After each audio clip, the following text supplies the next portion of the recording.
Telangana BJP నూతన అధ్యక్షుడిగా రామచంద్రరావు బాధ్యతల స్వీకరణ. హాజరైన కేంద్ర మంత్రి కిషన్ రెడ్డి, ఎంపీ డీకే అరుణ. గజమాలతో రామచంద్రరావుకు ఘన సత్కారం.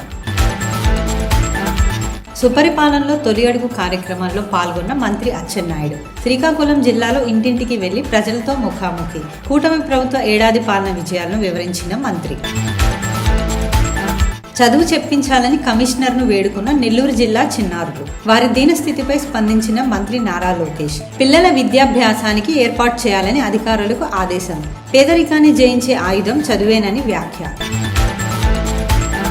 చిన్నారులపై లైంగిక దాడుల నివారణపై హైదరాబాద్లో సదస్సు. మహిళలు, పిల్లల భద్రతకే తమ ప్రభుత్వం పెద్దపీట వేస్తుందన్న సీఎం రేవంత్. నేరస్తులను కఠినంగా శిక్షిస్తామని, ఎవరిని వదిలిపెట్టమని హెచ్చరిక. తెలంగాణ ముఖ్యమంత్రి రేవంత్ రెడ్డిపై విరుచుకుపడ్డ బీఆర్ఎస్ వర్కింగ్ ప్రెసిడెంట్ కేటీఆర్. అన్నదాతకు సున్నం పెట్టింది కాంగ్రెస్ ప్రభుత్వమేనని విమర్శ. సోమాజిగూడ ప్రెస్ క్లబ్కు రావాలని రేవంత్కు సవాల్. వైసీపీ నేత, మాజీ మంత్రి Kodali Nani Gudivada one town police స్టేషన్లో హాజరయ్యారు. షరతుల్లో భాగంగా గుడివాడ పిఎస్కు వెళ్లిన కొడాలి నాని. పిఎస్లో సంతకం చేసిన మంత్రి. ఆదిత్య ఫార్మసీ మేనేజింగ్ డైరెక్టర్ నరసింహమూర్తిరాజు ఆత్మహత్య. విజయవాడలోని క్షత్రియ భవన్లో ఆయన మరణించినట్లు గుర్తింపు. పోస్టుమార్టం నిమిత్తం మృతదేహం ఆసుపత్రికి తరలింపు.